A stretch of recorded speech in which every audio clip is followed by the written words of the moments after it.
Hello guys, how are you? I'm Hardeep Singh. Welcome back to your own YouTube channel.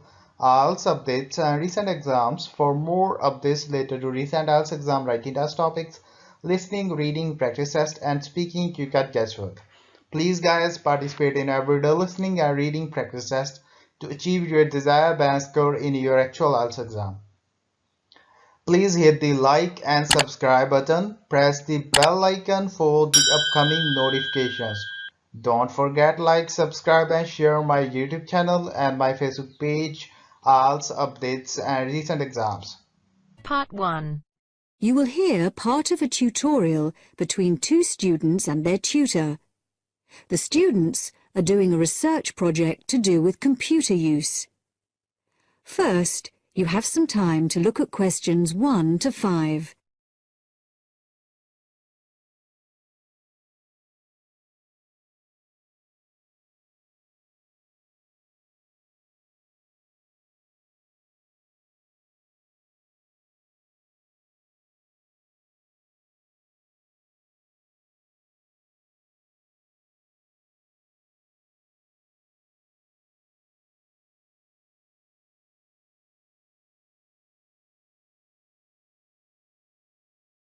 Now listen carefully and answer questions 1 to 5. Dr. Barrett? Sammy, come in. Is Irene with you? Yes. Good. Sit down. Right, we're looking at how far you've got with your research project since we last met. You decided to do a survey about computer facilities at the university, didn't you? That's right.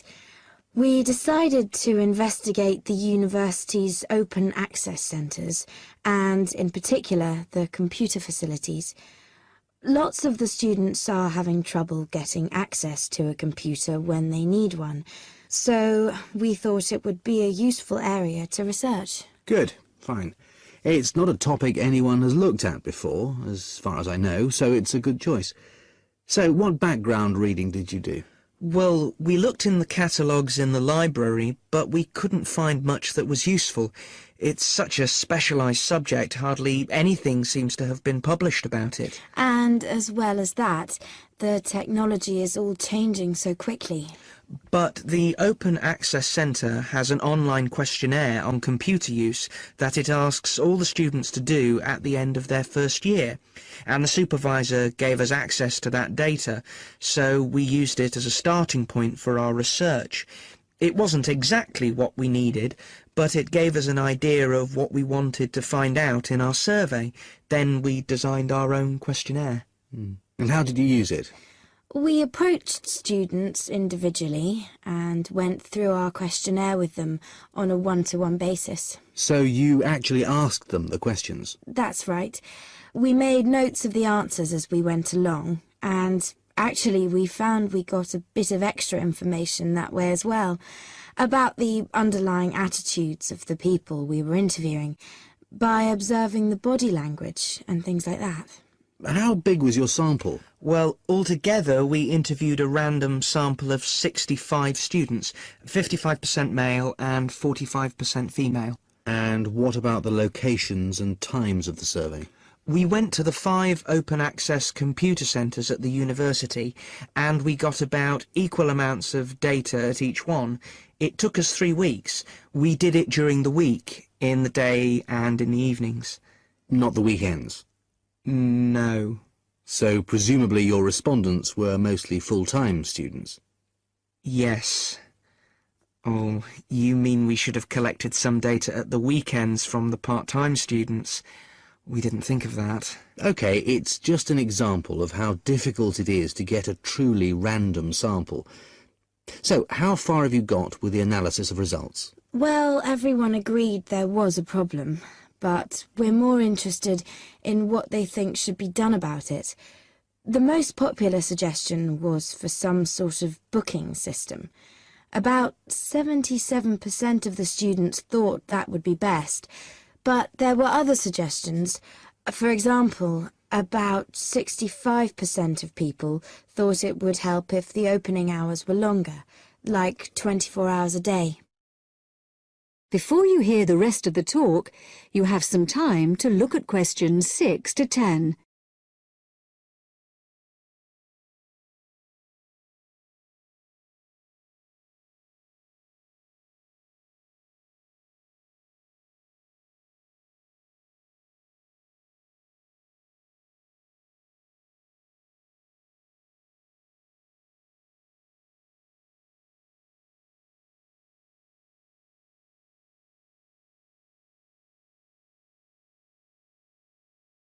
So, what other suggestions did people come up with?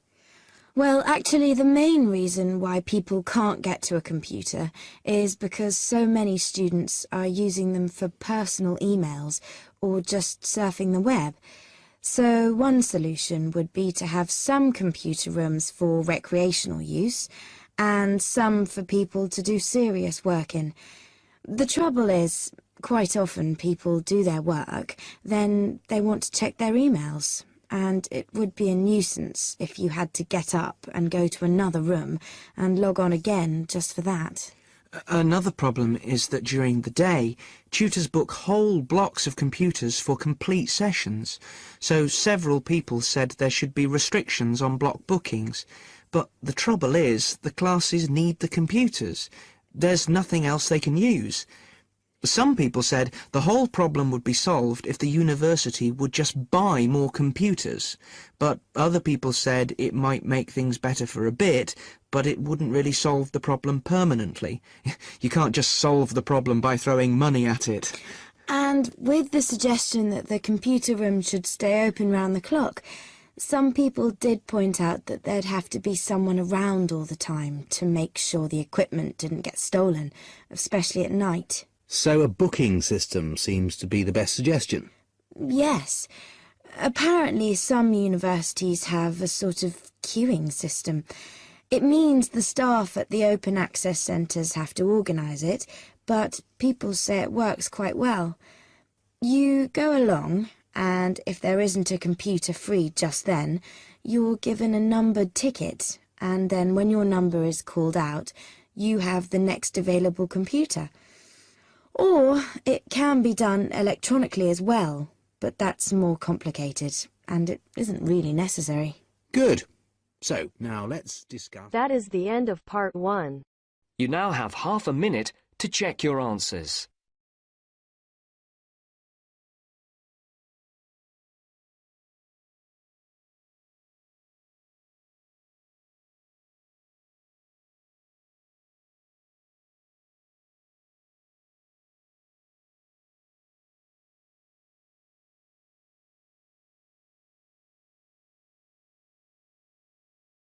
Now turns to part 2. You are going to hear a talk given by Madeline. She is going to introduce the recreational facilities on campus and in town. First, you have some time to look at questions 11 to 20.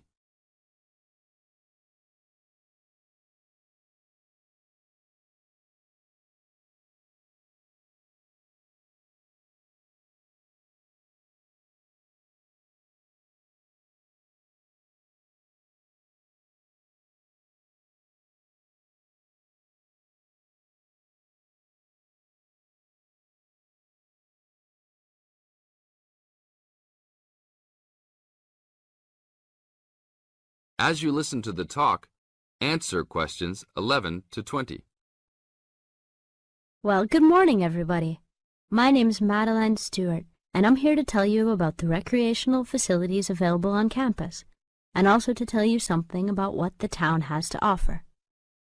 You may already know that your Students' Union membership also includes membership of the Sports Union, which provides a range of sporting and recreational facilities on campus, much the same as those in most British universities. The Sports Union has football, tennis, and cricket teams in local competitions. And really, most sports are catered for in some way on campus, even if they're just social matches. In the building itself, there are fitness classes and a full gym, including weights. The Sports Union can also provide cheap tickets to some major sporting events. And to keep you up to date with everything available, there's a weekly newsletter distributed around the campus. You should check this to find out the names and phone numbers of the contact people for each sport or activity you're interested in. Yes, did you have a question? Yes, apart from what you've just said, does the Sports Union offer individual help in any of its activities, for example, in getting fit and healthy? Yes, we do. The Sports Union has a fitness assessment clinic every Friday, staffed by the resident sports trainer, who can provide advice on the best program for you and refer you to various charts. I'm sure you all realize that for any medical assessment or health problem, you should go to the University Medical Service. The sports trainer can also advise you on a suitable training program using the weights.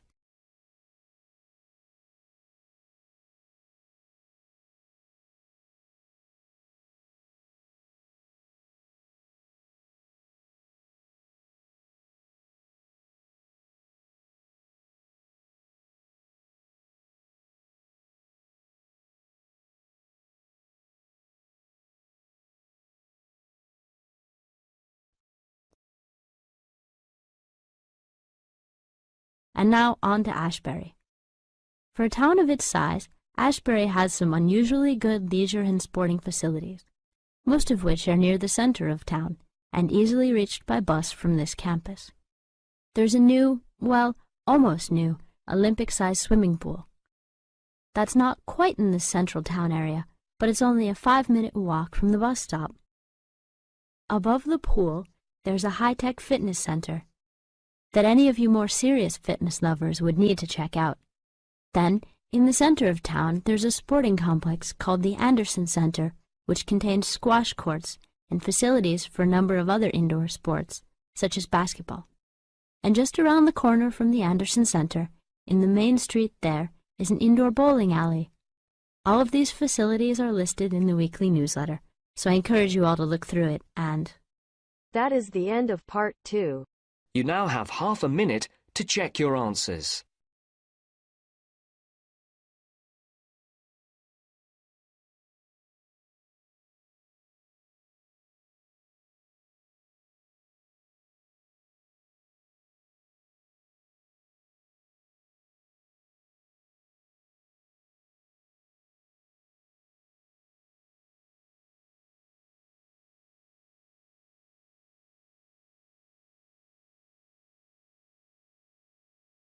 Now turns to part 3. You will hear a conversation between a university tutor and a student about a jobs fair. First, you have some time to look at questions 21 to 27.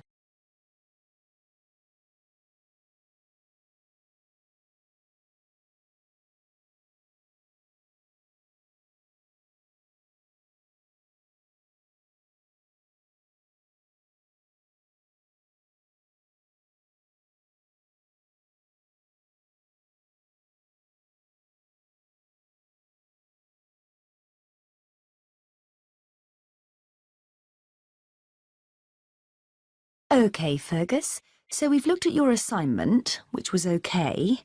Now, before you go, you know about the jobs fair that's coming up, don't you? Yes, it's the week after next, isn't it? The whole week, is that right? That's right. Monday through to Friday. I'd suggest making sure you get along there on Tuesday and Wednesday. Engineering companies tend to be more prominent then, rather than on Monday or the end of the week. Yes, I've got the programme for this year, and it looks like those days will be best for me. I'm only in my first year, so I'm not expecting too much from the day. But I've heard you can pick up some valuable ideas for career paths. Well, you've still got a few years here, I know, but it's never too soon to make a good impression on potential employers. You've got the programme, so do some research. Have a look at company websites so you've got the basis for a good conversation with the people on the stands. Yes, I was looking at one the other day. The boss was being interviewed about their staff development programme, and there are 1 or 2 other firms I'm also interested in. That's good. You've made a start already. Remember to think about what you're going to ask people before you turn up. Not how much you're likely to earn, of course. You only discuss salaries at job interviews. No, questions about the skills you need for the job, the kind of personal qualities employers are looking for, that kind of thing. Yes, I see what you mean. It's best to go prepared and make the most of the opportunities. And I'm sure you don't need telling that it's a good idea to dress correctly for the event. You need to give off a professional air. Well, I won't be buying anything special for the occasion, that's for sure. I've got a suit and tie at my parents', but I don't have time to collect it. I'll make an effort, though. A nice pair of trousers and a jacket. Nothing too formal. I'm sure you'll look the part. By the way, you'll often find companies have more than one representative. Maybe someone from marketing handing out free gifts, someone who'll explain the interview process, an ex-student who now works for them, that kind of thing. Try and direct your questions towards the best person. Yes, that's a good idea. I'd certainly be keen to talk to any ex-students that are around. You have some time to look at questions 28 to 30.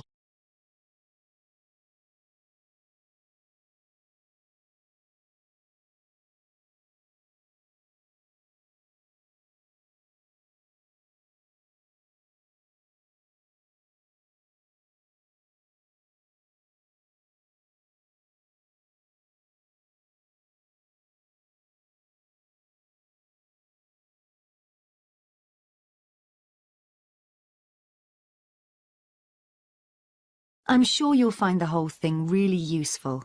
It's important to go to these events, and we always get great feedback from students who've attended. As long as you go with the right expectations. It's unlikely you'll come away with the promise of a job, of course. It's more about discovering what companies are looking for in potential employees. Yes. Plus, they're a great opportunity to practice things like networking, meeting new people, talking about yourself and what you do. Do you know what I mean? Definitely, yes. There will be several high-profile companies in the engineering sector, and you'll have the chance to get to know some useful people.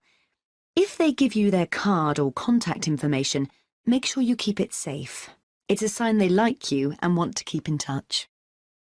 That is the end of part 3. You now have half a minute to check your answers.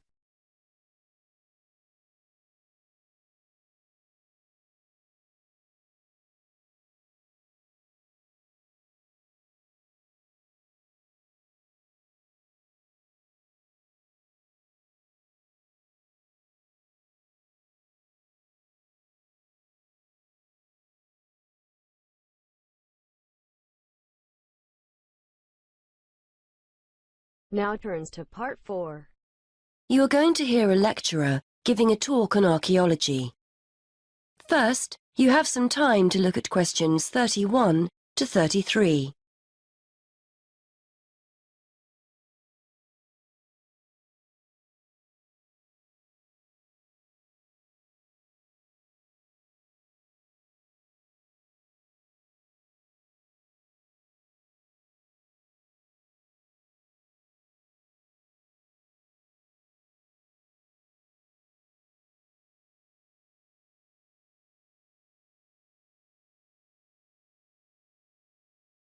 Now listen and answer questions 31 to 33. Many thanks for inviting me along today to talk to you about the results of some very interesting recent archaeological research. The saying, "you are what you eat," is often applied to present-day dietary advice. Certainly, our bodies will show evidence of whether we eat healthily or live on fast food and takeaways. This can be particularly useful in archaeological research. Through a careful analysis of the ancient bones of our ancestors, we can tell a great deal about their diet and the way they lived. I'd like to talk to you today about some research into the early settlers of some remote tropical islands in the Pacific. When these people travelled to these new lands 3,000 years ago, they had to bring along all the resources they needed for survival, including food, plants and animals from their original homes. One such group were the Lapita people, who were early settlers of remote Oceania, several islands in the Pacific. When the Lapita set sail for the island Vanuatu, they brought with them domestic animals and crop plants. This allowed them to settle in an area where no humans had previously lived and that had limited natural resources. Archaeologists have been keen to discover to what extent these settlers and their domestic animals relied on the resources they'd brought with them compared to the native plants and animals they found on the island. Before you hear more of the talk, you have some time to look at questions 34 to 40.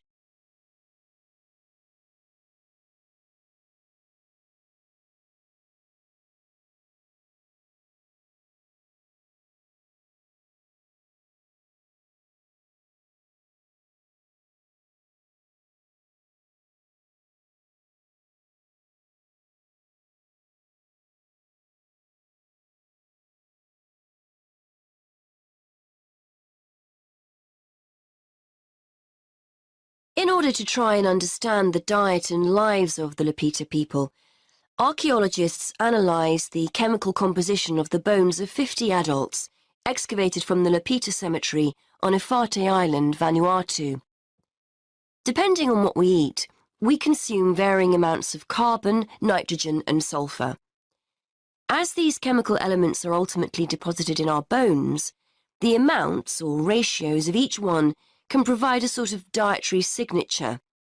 For instance, plants incorporate nitrogen into their tissues, and as animals eat plants and other animals, nitrogen builds up in their own system. The presence of different ratios of chemical elements may show whether a human or an animal ate plants, animals, or both. Carbon and sulfur ratios offer another clue to diet. Carbon ratios, for example, differ between land and water organisms, as do sulfur ratios, the values of which are much higher in aquatic organisms compared to land-based organisms. As well as examining the settlers' bones, scientists carried out a comprehensive analysis of the chemical elements found in the settlers' likely food sources. This included modern and ancient plants and animals.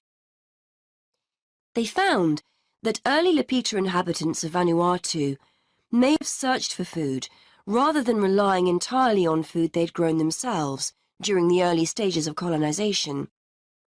In the longer term, they probably did grow and consume food from the resources they'd brought with them, but early on, they appear to have relied as much on a mixture of fish, marine turtles and fruit bats, as well as their own domestic land animals. The archaeologists believe that this analysis of diet may also provide clues to the culture of the settlers. For one thing, males had much higher nitrogen levels compared to females, which indicates greater access to meat. This difference in food consumption may support the hypothesis that Lapita societies were ranked in some way, or it may suggest dietary differences associated with the work people were involved in. Additionally, the archaeologists analysed ancient pig and chicken bones and found that carbon levels in the settlers' domestic animals indicated that they were eating a diet mainly of plants. However, their nitrogen levels indicate that they may also have roamed freely, eating food such as insects. This would have allowed the Lapita people to keep food resources that were in short supply for themselves, rather than feeding them to their domestic animals. That is the end of part 4. You now have half a minute to check your answers.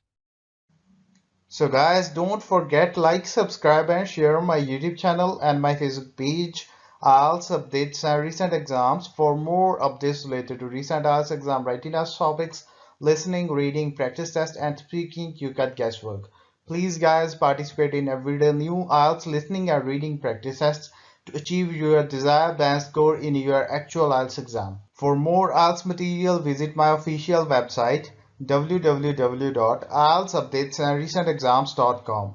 The link is given below in the description. If you need PDF files of latest IELTS material, then please join my Telegram channel. So guys, please write your score below the comment section. Again, thanks for listening. God bless you all guys. Stay tuned, stay safe.